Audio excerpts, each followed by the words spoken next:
You get it? Because DC and DCEASED and how the DCEU's going to shit. I mean, So after the flop that is Justice League, as well as the fact that the DCEU has a completely different creative team now, the future of this franchise is pretty unclear at the moment, because there has been a lot of rumours about them possibly rebooting the whole franchise, even though they're currently still working on other films within the DC Extended Universe. And as you can see, the whole DCEU is currently a mess right now. So what I want to do in this video is to essentially look at some of their upcoming movies and see where the DC Extended Universe could be heading. And no, I'm not going to talk about each and every film that has been announced by Warner Brothers, because let's face it, we'll be there all day and chances are half of them won't even be done. However, I'm going to be focusing on the DC movies that clearly has been through the most development, and try to predict the next direction for the DCEU. Now the first film we have is of course Aquaman, and from what I can understand, this is the last film within the Snyder era. And a lot of people seem to be uninterested with the Aquaman film, mostly because it still has the Snyder aesthetics. And at this point the whole Aquaman movie is pretty much redundant. But despite how the Aquaman solo movie is in a bit of an awkward situation, I am still fairly excited for this film. Do I think it's going to save the DCEU? No, not really, but at the very least, there has been nothing but great things coming out of this film from what we've heard. And as for Jason Momoa, I think he could do a good job if given the right material. But whether you like it or not, Aquaman is pretty much done, and we're gonna get it one way or another. Now the next film within the DCEU slate is of course Shazam, to which many people believe that this film could actually save the DC Extended Universe as a whole. And I'm going to be very real with you guys, but honestly, I'm somewhat skeptical about this one. Because to me, it just comes across like the film is trying so hard to be bright and colourful and fun. And it's pretty much reminded me of Suicide Squad all over again. Yeah, I do get it that is the whole point of Shazam's character, and that he is supposed to be more fun in comparison to the other heroes. But honestly, I just can't help but feel skeptical about this one, because it feels like they're trying so hard to be different. And not so much with the character, but more in terms of tone, because when you compare it to the rest of the films, it feels like a complete 180. I don't know, maybe it could pull it off, or maybe it's just the fact that I don't know too much about Shazam. Either way, you guys can be the judge. And then the next film within the DCEU slate, I believe, is Wonder Woman 2, as I do believe that they're trying to pump this one out there because Wonder Woman is DC's only success. And apparently they're about to go into production within a matter of months. And we already know some casting, most specifically with Cheetah. But given how Patty Jenkins is coming back to direct this sequel, it does seem like the Wonder Woman franchise will continue to blossom. And there has been multiple rumours in that they're going to take away Wonder Woman from the current extended universe and have her stand on her own, or at the very least keep Gal Gadot for the reboot. Because the Wonder Woman movies are so separate from the DC extended universe anyway, that they could easily stand on their own if they really have to. And then the next film we're going to be talking about is of course Matt Reeves' Batman movie, as to which as far as we know it's still very much a standalone movie, and that it might not even be connected to the whole DC extended universe, which could either make or break the entire film anyway, depending on what the actual story is all about. And at this point it seems like Ben Affleck isn't even going to come back as Batman. And given how secretive this project really is, we have no idea what's going on, and for all we know this could actually kickstart the reboot. Or hell, maybe this is even an Elseworld story. But given how DC and Warner Brothers are really being careful with this project and giving it as much time as possible, maybe we'll hear more about it soon.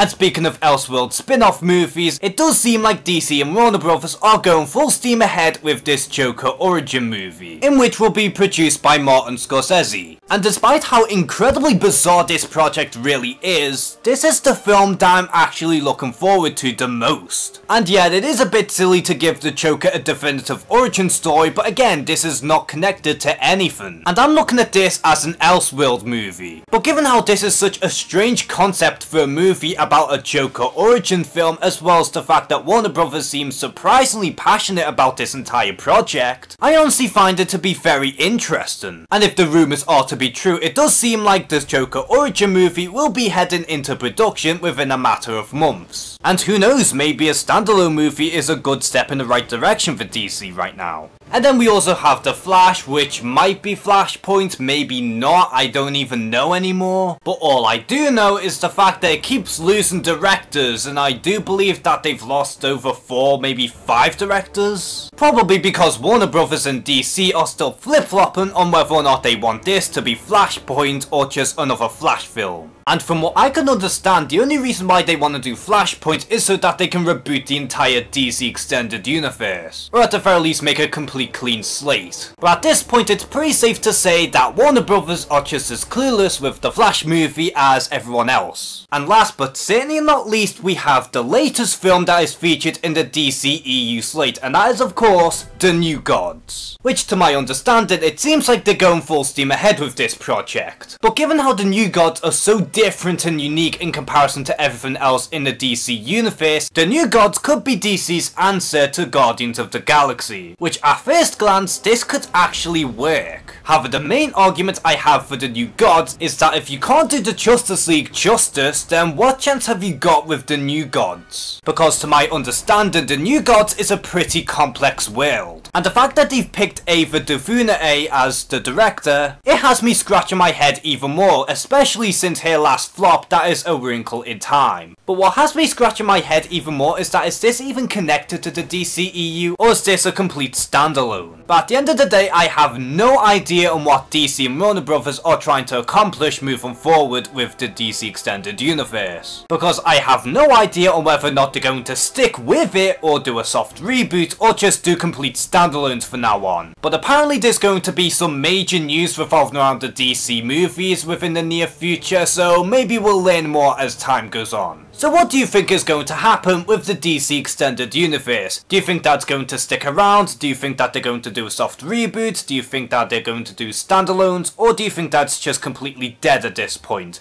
Comment below and share some thoughts. And as always, thank you guys for watching this video. Please like and subscribe. Take care and have a good one.